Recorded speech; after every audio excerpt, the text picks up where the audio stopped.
Book 1. The Wall. Chapter 1. Matthias cut a comical little figure as he wobbled his way along the cloisters, with his large sandals flip-flopping and his tail peeping from beneath the baggy folds of an oversized novice's habit. He paused to gaze upwards at the cloudless blue sky and tripped over the enormous sandals. Hazelnuts scattered out upon the grass from the rush basket he was carrying.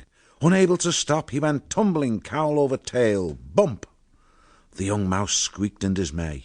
He rubbed tenderly at his damp snub nose, while slowly taking stock of where he had landed, directly at the feet of Abbot Mortimer.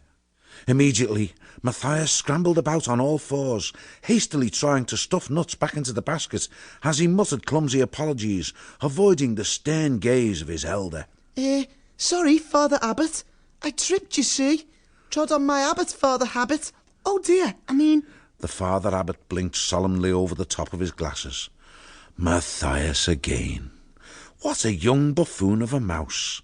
Only the other day he had singed old Brother Methuselah's whiskers while lighting candles.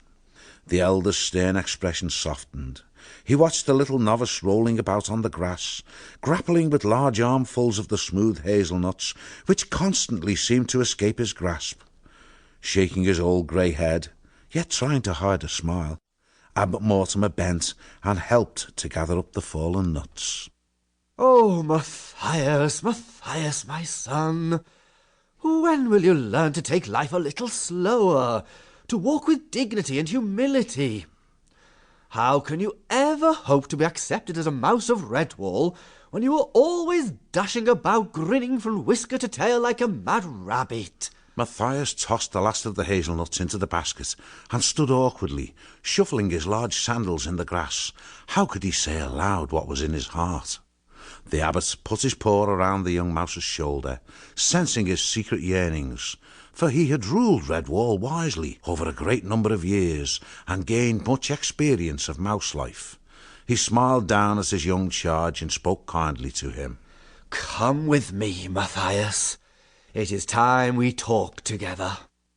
A curious thrush, perching in a gnarled pear tree, watched the two figures make their way at a sedate pace in the direction of Great Hall, one clad in the dark greeny brown of the order, the other garbed in the lighter green of a novice.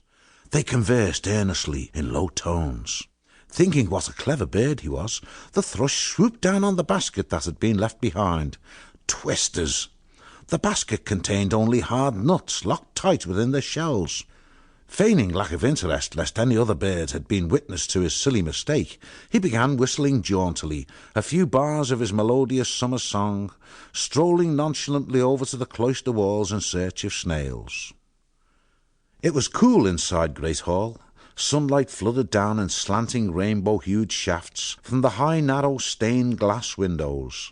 A million coloured dust motes danced and swirled as the two mice trod the ancient stone floor. The Father Abbot halted in front of the wall, on which hung a long tapestry. This was the pride and joy of Redwall. The oldest part had been woven by the founders of the abbey, but each successive generation had added to it. Thus the tapestry was not only a priceless treasure, it was also a magnificent chronicle of early Redwall history. The abbot studied the wonderment in Matthias's eyes as he asked him a question, the answer to which the wise mouse already knew. "What are you looking at, my son?" Matthias pointed to the figure woven into the tapestry. It was a heroic-looking mouse, with a fearless smile on his handsome face, clad in armour. He leaned casually on an impressive sword, while behind him foxes, wildcats and vermin fled in terror. The young mouse gazed in admiration. Oh, Father Abbot, if only I could be like Martin the warrior. He was the bravest, most courageous mouse that ever lived. The abbot sat down slowly on the cool stone floor, resting his back against the wall. "Listen to what I say, Matthias. You have been like a son to me, ever since you first came to our gates as an orphaned woodland mouse, begging to be taken in. Come, sit by me, and I will try to explain to you what our order is all about.